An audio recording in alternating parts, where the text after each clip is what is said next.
Dada, Xorazmlik qizga uylansam nima qilibdi? Bo'ldi, uylanaman, tamom. Toshkentdan Xorazmgacha 1100 kilometrligini bilasanmi?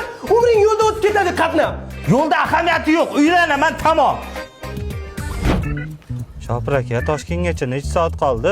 6 soat qoldi, 6 soat. Shodiyor aka, tog'am to'yimizda ichib zaharlanib bansiga tushib qopti. Zaharlanadi, hamma kichkina stakanda ichsa, tog'ang kosada ichayotdi. Bormasak bo'lmaydi. Toshkentdan Xorazmgacha hayotda bormayman. Dadam aytsa ham bormayman.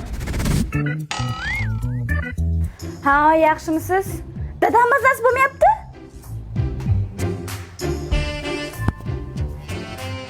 Kuyovingiz bormayman deyapti. Kim aytdi bormayman deb? Men tayyor. O'z dadangga nima qilibdi?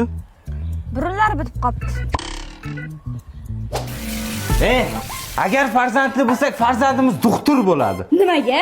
Chunki uydagilarida bir sog' odam yo'q-ki, hammasi kasal. Kasal degansa esimga tushib ketdi. Oyim mazalar yo'q edi. Ko'rgan bo'lib kelamiz.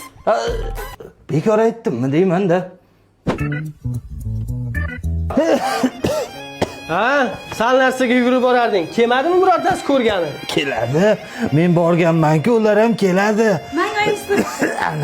Ana kelayotgan bo'lsa kerak. Oyijon. Kuyov mazangiz yo'q ekan, yo'l uzoq deb bora olmadik. Borganimiz bilan nima o'zgarardi?